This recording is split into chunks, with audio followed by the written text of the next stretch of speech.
Welcome the Lord's chosen.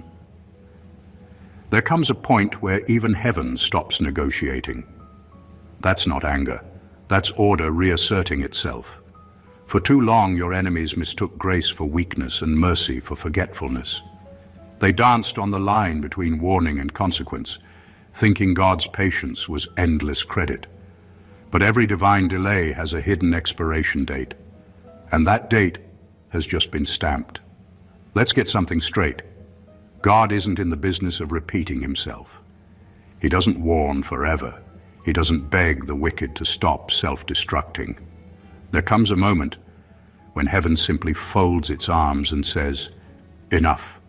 And when that moment arrives, no apology, no manipulation, no last-minute performance can reverse what's already been decreed. It's almost poetic, really. They tried to destroy a chosen one, and in doing so, built the perfect altar for their own downfall. They were so obsessed with being your villain that they forgot the author writes your story, not them. They thought they were the storm. Turns out they were just the weather forecast, loud, temporary, and easily forgotten. Here's a fact that should make you sit up. In spiritual law, energy returns to its sender magnified. Every plot, lie, and smear becomes a boomerang, and the harder they throw it, the faster it circles back. So while your enemies were busy celebrating your defeat, heaven was quietly finalizing the paperwork for their downfall. Divine justice isn't delayed, it's deliberate. You see, this isn't about revenge, it's about balance. God's order doesn't need to scream to restore itself. It simply seals what can no longer be saved. Your enemies had endless chances to turn around, but instead they treated your pain like entertainment. Now the curtain has fallen, and the show they starred in, the one where they played untouchable, is finally over. So don't pity them. Don't wait for them to change. Their fate isn't in their hands anymore. It's in God's, and He's already signed off the final decree. The stage is shifting. The chosen one rises. And this time, nobody's getting a second act. Number one, divine mercy has an expiration date. There's a point where even mercy becomes judgment. People love to talk about how forgiving God is, but they forget He's also just. Mercy is not an invitation to mock His patience. It's a window to make things right before that window closes.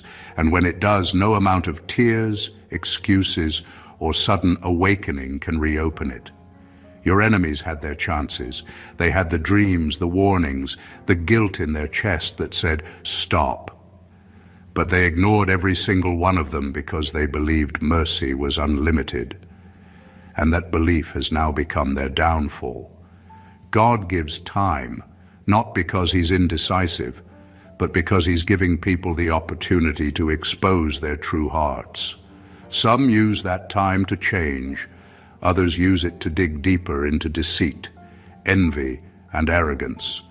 Those are the ones who cross the line without even realizing it. They mistake divine silence for approval. They assume if lightning hasn't struck, then heaven must be fine with their behavior.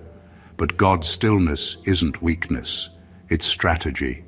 He waits until every lie, every secret plan, every hidden motive has run its full course. When the story is complete, judgment doesn't arrive as punishment.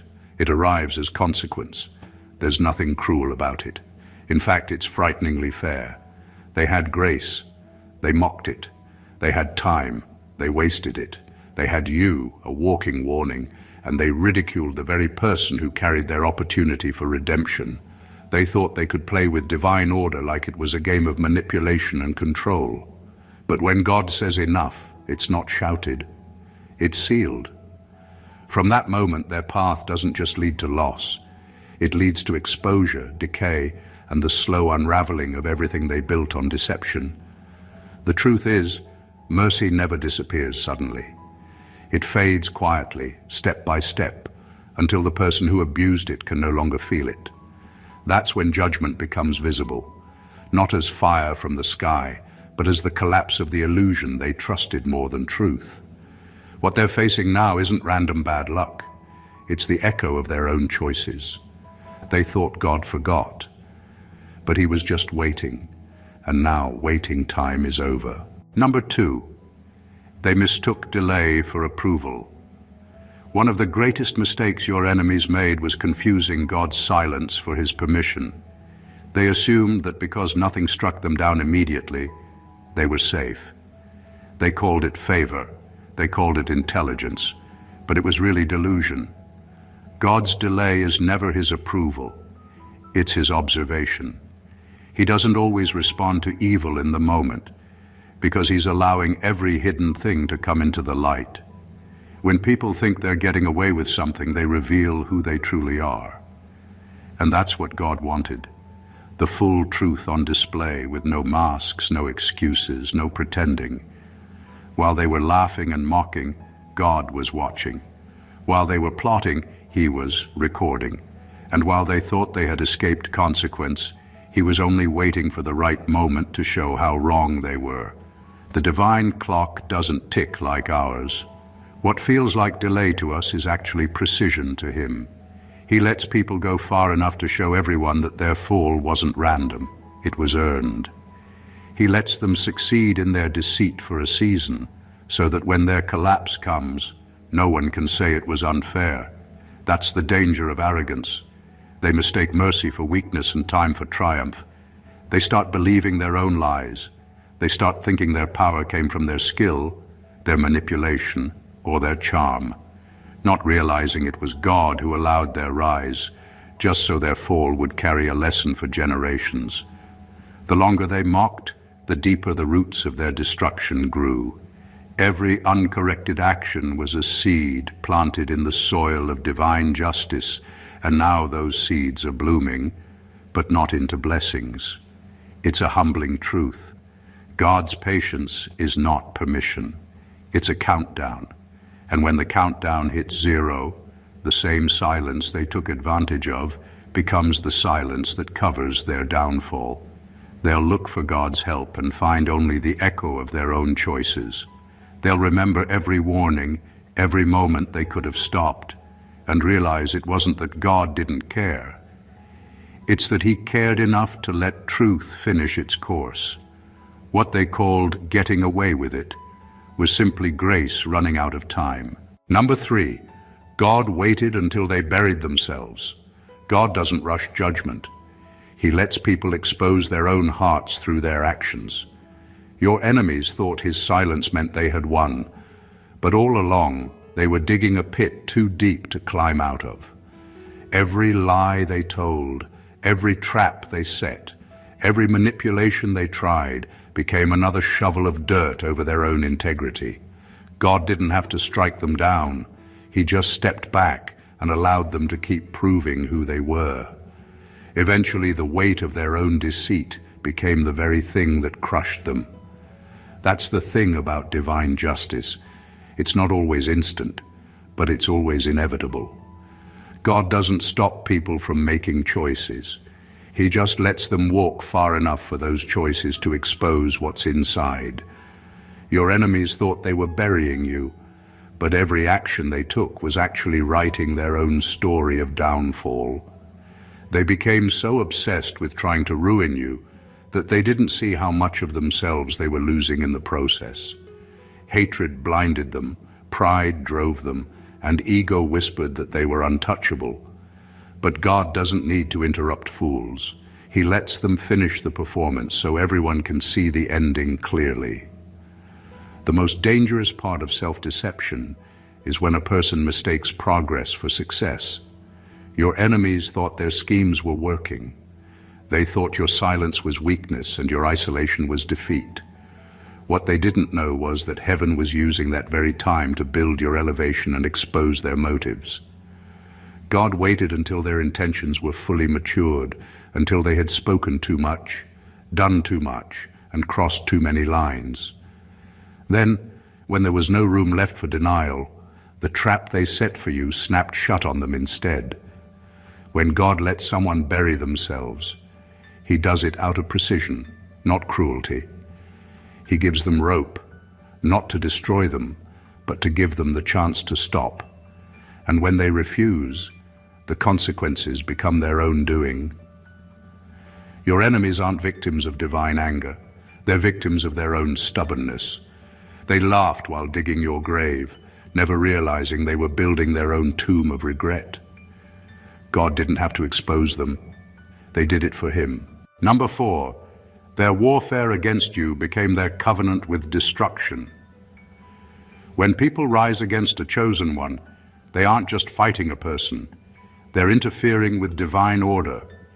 Every word they spoke against you, every plan they crafted to harm you, didn't vanish into thin air.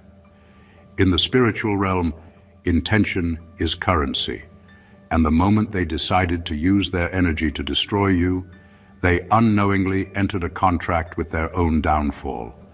Their hate became an agreement. Their malice became a signature.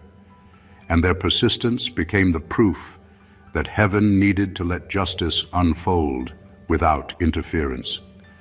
God doesn't punish lightly. He allows energy to return home. So when your enemies launched warfare against you, they didn't realize they were also writing their own verdict. Every curse, every gossip, every attempt to sabotage you was a message they sent into the universe, and God simply allowed that message to find its way back to them, multiplied. That's how divine law works. The same weapon they sharpened in secret became the blade that cut their own destiny. They weren't just attacking you. They were building a covenant with destruction, one act of wickedness at a time. What makes this so powerful is that you didn't have to fight back for justice to be served. You didn't have to defend yourself, expose them, or prove your innocence. Heaven was already doing the work silently. While they were pouring poison into your name, they were swallowing doses of their own medicine without knowing it. Their warfare was never really about you. It was about what your existence represented: truth, purity, and purpose. And when darkness fights light, the outcome is already decided. The truth is, they cursed their own lives by using you as their target. They aligned themselves against someone heaven had already approved. That's not bravery.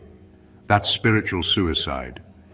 They signed a contract with consequence when they refused to release their bitterness.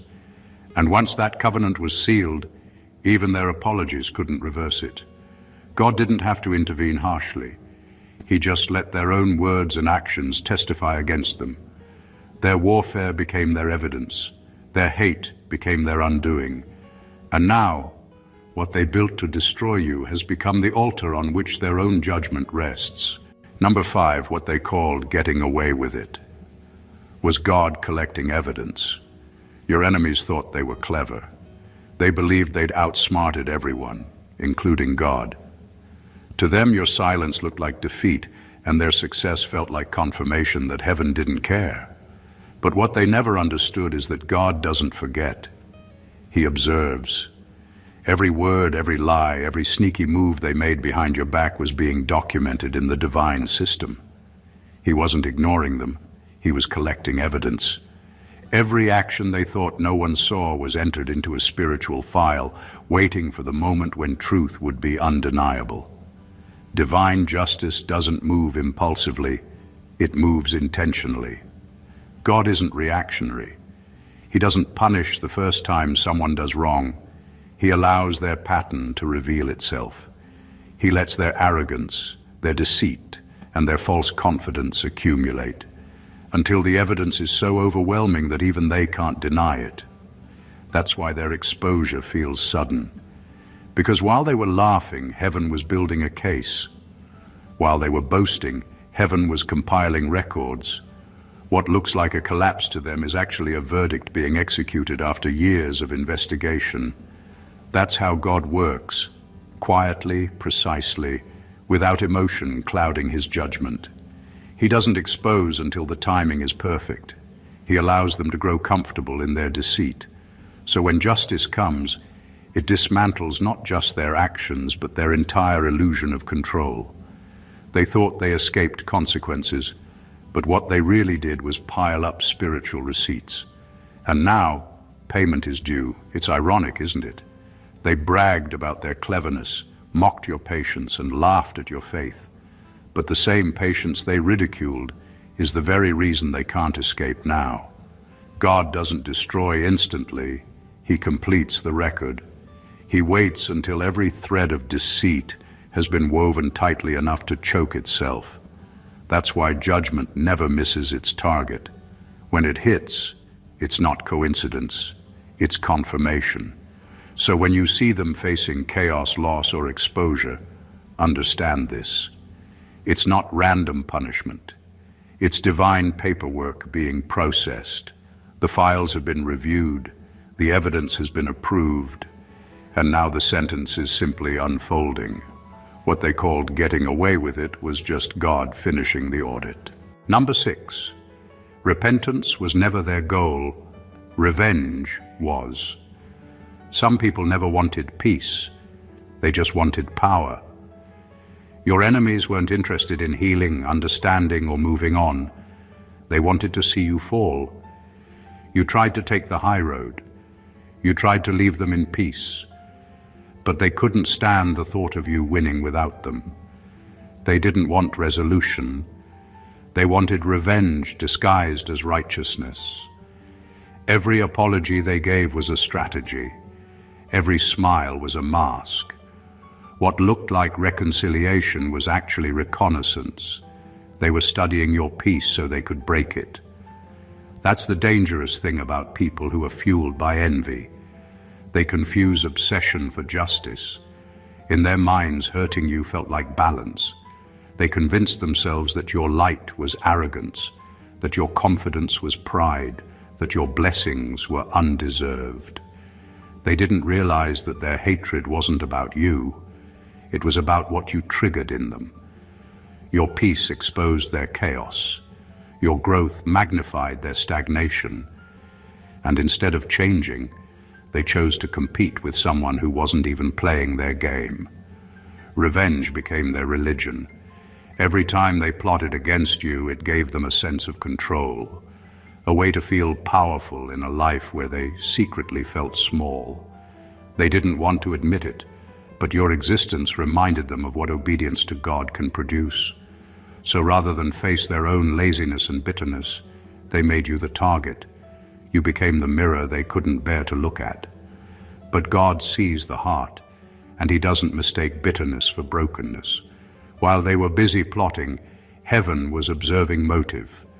They had countless chances to repent, but they never wanted forgiveness. They wanted to win. That's why their downfall is coming not through your hands, but through their own. The same drive that made them attack you will now turn inward, eating them from the inside out. The energy they invested in your destruction is now working against them, spiritually, mentally, and emotionally. They thought revenge would satisfy them, but it's become their punishment. Peace was their way out, but they rejected it. Now, what they meant to use against you is consuming them, piece by piece, because when vengeance replaces repentance, destruction becomes destiny. Number 7, God didn't harden their hearts, their pride did. There's a moment when a person's arrogance becomes stronger than truth. Your enemies didn't wake up one day and lose their conscience. They silenced it, one choice at a time. Every time they justified a lie, ignored conviction, or mocked correction, their heart became a little colder. God didn't turn them cold, He just stopped interrupting them. He spoke. They ignored Him. He warned them. They mocked it. Eventually, He stepped back and let their pride finish what it started. That's the deception of pride. It tricks people into believing they're untouchable. It makes them think they can manipulate outcomes and rewrite divine order to fit their desires. They start to believe they can outsmart consequences. Your enemies lived in that illusion for too long. They thought they were in control, that their status, words, or influence made them immune to accountability. What they didn't see was that pride was slowly locking them inside a spiritual prison with no doors. They wanted control more than wisdom, power more than purity, and attention more than truth. And now the very thing they worshipped has become their downfall. When God said, "Let them taste what they worship," He wasn't being cruel, He was being just. They worshipped control, so now their lives are spinning out of it. They wanted to play God, so now they're learning how heavy the crown feels when you're unqualified to wear it. Every scheme they use to maintain power is collapsing. Every alliance built on manipulation is breaking, and every lie they told is turning into a mirror reflecting their own corruption. They thought they were building an empire, but they were really constructing a cage. The truth is, God doesn't need to harden anyone's heart. Pride does the job perfectly. It blinds people to reason, deafens them to truth, and convinces them that they're always right. Your enemies mistook self-confidence for superiority, and by the time humility could have saved them, they were too far gone to feel it. God simply honored their choice. He didn't curse them. He let them live in the world they created. And now, what they called control has turned into chaos. What they worshipped has betrayed them, and what they refused to humble themselves before is the very thing bringing them to their knees. Number 8. They played with a chosen one, not a common soul. Your enemies made one fatal mistake. They thought you were ordinary. They assumed you were just another person they could manipulate, mock, or break. But you were never random. You were divinely placed. You carried purpose, protection, and spiritual weight. You were heaven's investment wrapped in human form. And when they came against you, they weren't just attacking you. They were trespassing into divine territory. They didn't know that to harm you was to provoke something much bigger than revenge. It was to provoke divine response. When God selects someone, that person becomes part of a spiritual order. Everything connected to them carries purpose. Their words, their path, their pain, even their silence. So when people rise against a chosen vessel, they are not simply fighting flesh and blood. They are opposing the very will of heaven. Your enemies had no idea that their actions were spiritual rebellion disguised as personal conflict. They thought they were getting even, but in reality they were placing themselves in direct opposition to God's plan. And no one, not a king, not a nation, not a spirit, has ever won that battle. That's why their lives are now unraveling in ways they can't explain. It's not karma, it's consequence. It's divine retaliation for touching what was sacred. God doesn't have to shout to defend His chosen. He simply shifts the atmosphere. People start losing peace, opportunities vanish, confusion takes over, and nothing they touch seems to prosper. It's not coincidence, it's correction. Heaven has intervened to remind them that you were not to be played with. They thought you were unprotected because they couldn't see your covering. They thought your silence meant weakness when it was actually restraint. They underestimated how deeply God takes it when someone tries to harm His chosen vessel. Every betrayal against you was recorded as a spiritual offense. Every scheme became evidence in the court of heaven. And now, the verdict is being carried out, not by your hands, but by divine law itself. They didn't just cross you. They crossed the covenant that carried you. You weren't a target. You were a test, and they failed it. Now divine order is restoring balance, not to punish, but to make one truth clear. No one plays with a chosen one and walks away untouched. Number 9, exposure isn't their punishment. It's their mirror. God doesn't humiliate to prove a point. He reveals to restore balance. Your enemies thought exposure was about shame, but it's really about reflection. When truth finally catches up to them, it doesn't strike like lightning. It stands like a mirror. Suddenly, they're forced to face the version of themselves they worked so hard to hide. Every lie, Every manipulation, every false performance they built now stares back at them without filters or excuses. And for the first time, they realize the destruction wasn't caused by your success or your silence. It was caused by the character they refused to change. That's the thing about divine exposure. It's not about public embarrassment. It's about alignment. God doesn't reveal people to ruin them. He reveals them so the spiritual order can correct itself. What they built on deception had to collapse because truth can't coexist with pretense for too long. While they were busy performing for approval, heaven was quietly peeling away the layers until the mask couldn't stay in place anymore. Exposure doesn't need an audience. It just needs time. And when that time comes, their actions start speaking louder than their words ever could. For a while, they'll call it bad luck. They'll say people turned on them. But the truth is, they turned on themselves. The same lies they told about others will circle back. The same manipulations they used will stop working, and the same charm they relied on will begin to fade. That's what happens when illusion meets truth. Nothing false can survive the encounter, and the irony is that God didn't have to lift a finger. He didn't send wrath. He just removed protection from the mask. The truth did the rest. Exposure is mercy in disguise. It gives them one last chance to see what they've become before it's too late. But for those who still deny it, the mirror becomes their downfall. The reflection becomes unbearable. The life they built around lies starts to suffocate them. God doesn't destroy them publicly because their own truth will do it naturally. The mask was their shield, but now, stripped of it, they stand naked before consequence. The mirror doesn't lie. It simply reveals what pride refused to fix. Number 10. What they took from you was never theirs to keep.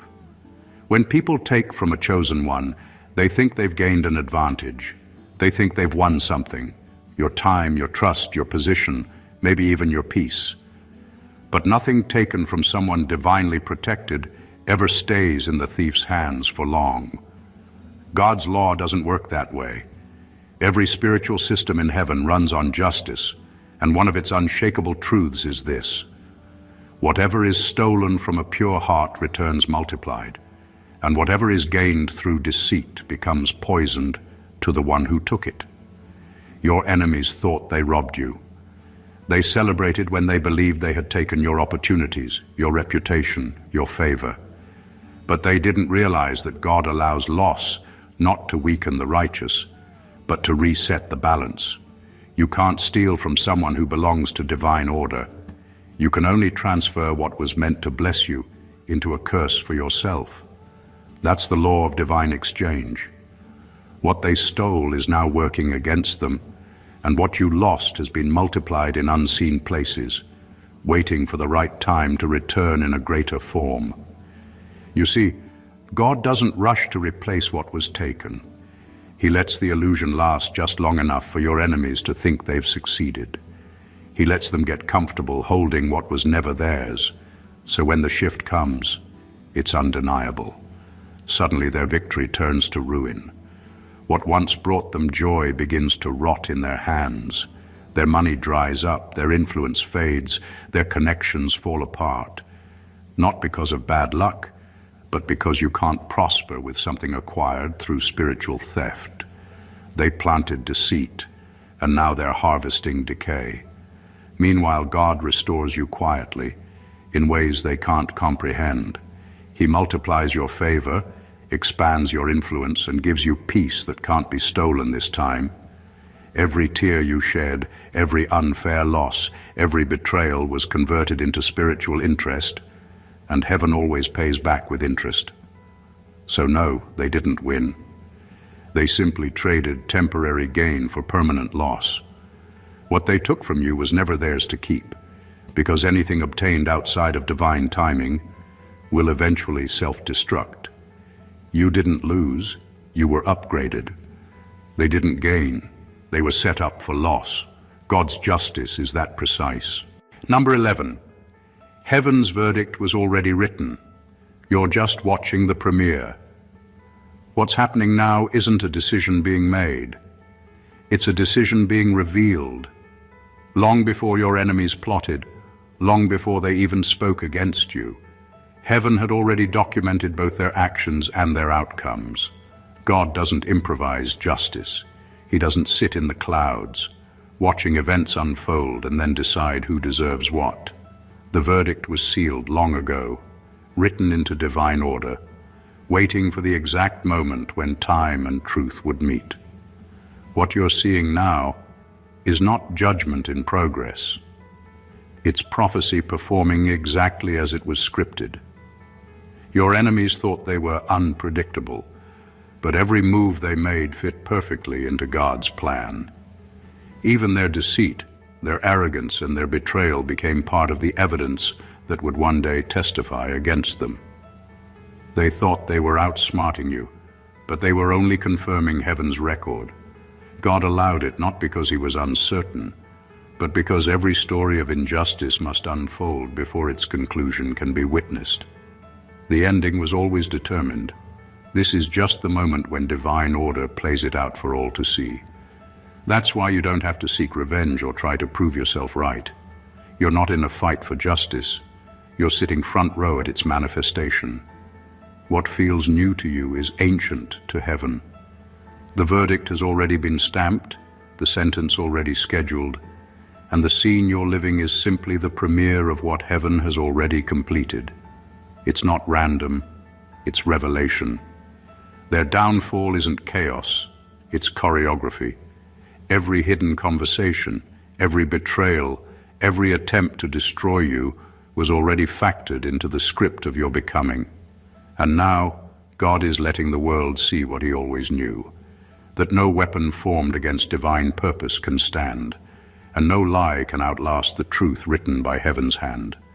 So when the tables turn, don't be shocked. This was never luck. It's divine timing catching up to divine truth. You're not witnessing punishment. You're witnessing prophecy fulfilling itself, frame by frame. Heaven's verdict was written before the battle began. What you're seeing now is simply the unveiling of what's already been decided. The story isn't changing. It's just finally being shown to the world. Number 12. Their downfall will be the proof. God never left you. For a long time it looked like your enemies were winning. They were loud, confident, and seemed untouchable. You, on the other hand, were quiet, misunderstood, misjudged, and forced to watch from the sidelines as lies spread faster than truth. It felt unfair, even painful, but God wasn't ignoring you. He was building a stage big enough for his vindication to be seen clearly. When he moves, he doesn't do small, he does undeniable. And now, the very collapse of those who tried to destroy you will be the proof that heaven never stopped working in your favor. God doesn't vindicate in whispers. He allows your enemies' own hands to dismantle what they built. So when it all falls apart, no one can say it was coincidence. The same people who thought you were forgotten will witness divine timing unfold right in front of them. Their downfall isn't random, it's revelation. It's the physical evidence of God's protection that was invisible while he worked in silence. Because silence isn't absence, it's preparation. When God seems quiet, he's not gone. He's gathering details, aligning moments, and setting the perfect scene for the truth to speak louder than defense ever could. You didn't lose when they mocked you. You were being hidden. You weren't abandoned when doors closed. You were being preserved. Every attack against you was noted, every word recorded, every wound accounted for. And now that the appointed time has come, God is turning every injustice into a public testimony. The same mouths that lied will confess truth without realizing it. The same eyes that look down on you will see elevation they can't explain. Their fall will not just expose their motives, It will confirm your anointing. When divine timing meets divine justice, the result is always undeniable proof. Their downfall is not about vengeance, it's about verification. It's God saying to the world, I was here all along. The protection you couldn't explain will now become the proof no one can deny. And when it happens, you won't have to say a word. The silence that once made people question your faith will now speak for itself. Their collapse will be the announcement that heaven never left your side. It was simply waiting for the perfect time to show it. Number 13, the season of pity is over.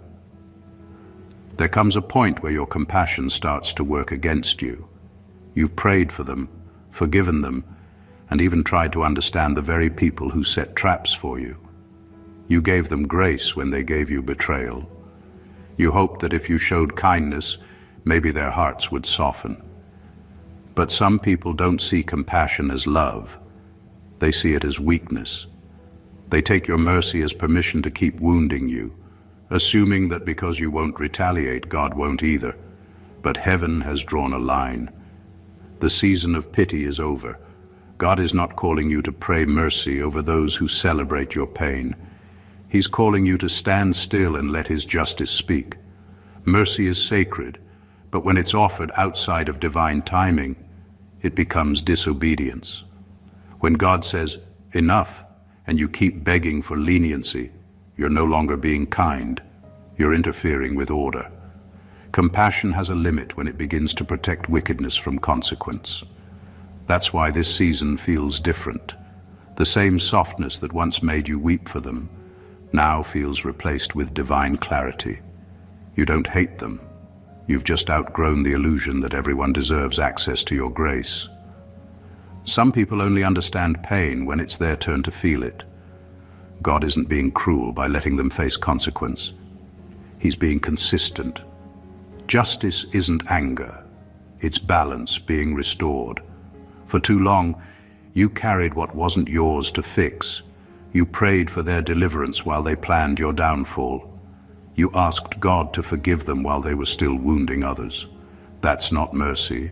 That's misplaced loyalty. And heaven is correcting it now.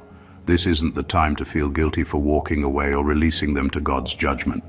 This is the time to rest, knowing that divine order has taken over. You're not being heartless. You're being obedient. God's justice doesn't destroy just to prove a point. It ends cycles that mercy alone couldn't break. Closure isn't always peaceful, but it's always necessary. The season of pity has expired, and the era of accountability has begun. What's happening now isn't punishment. It's peace reclaiming its rightful place. Number 14, the same God who hid you is now exposing them. For a long time you were invisible, overlooked, underestimated, and dismissed. It wasn't rejection, it was protection. God didn't hide you because you were unworthy. He hid you because premature exposure would have made you a target too soon. While your enemies were busy performing, plotting, and pretending, heaven was quietly covering you. Every delay, every silence, every no you faced wasn't punishment. It was preservation. God was keeping you unseen while their traps were being built, because what was designed to destroy you could only function if they could find you. But now that their sentence is sealed, the covering has lifted. The same God who concealed you is now revealing you. When God hides someone, it's never out of fear. It's out of strategy. He let them rise quickly so their pride could become their downfall.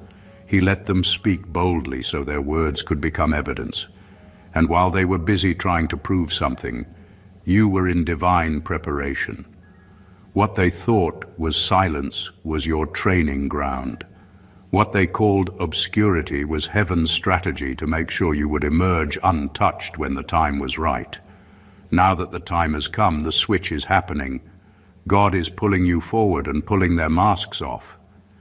Their exposure isn't just judgment, it's transition. The moment their lies collapse, your truth steps forward. Their fall is not your celebration, it's your confirmation. It's the divine announcement that the season of hiding is over. The same people who once ignored your existence will now have no choice but to acknowledge your elevation. You won't need to explain how it happened, because God will make the contrast loud enough. Their ruin will reveal who was truly chosen all along. This isn't revenge. It's revelation. God's justice doesn't just correct, it clarifies. He's showing the world who was protected, who was pretending, and who was positioned by grace. The hiding wasn't to keep you small. It was to make your unveiling undeniable. And now that heaven's timing has arrived, no one can stop what's being revealed. Their fall will be your introduction. Their exposure will mark your emergence. Their ruin will be your revelation. And everyone will know it was God who orchestrated it all. Conclusion. The triumph of the chosen one. Everything you've endured, every betrayal, every whisper of doubt, every attempt to see you fail has led to this moment. The truth is undeniable. Your enemies never realized who they were dealing with. They thought they could break you, silence you, or diminish your purpose. They believed that patience, silence, or invisibility meant weakness. But what they failed to understand is that you were never ordinary. You were chosen, protected, and strategically positioned by divine hands. While they were busy trying to destroy you, God was quietly orchestrating your rise and their exposure. Every injustice against you was never wasted. Every insult, betrayal, and scheme became evidence against them. Their hatred, their arrogance, and their pride were not overlooked. They were documented by heaven, waiting for the perfect time to manifest consequences. The mercy you offered, the silence you maintained, the restraint you showed, all of it wasn't passivity. It was preparation. Heaven was allowing the truth to unfold naturally, ensuring that when their downfall came, it would be undeniable, unmistakable, and perfectly timed. Now, the tables have turned. Their schemes have become their undoing. Their lies have become their exposure. Their power has become their collapse. What they thought was victory was just the final act of their own judgment being written.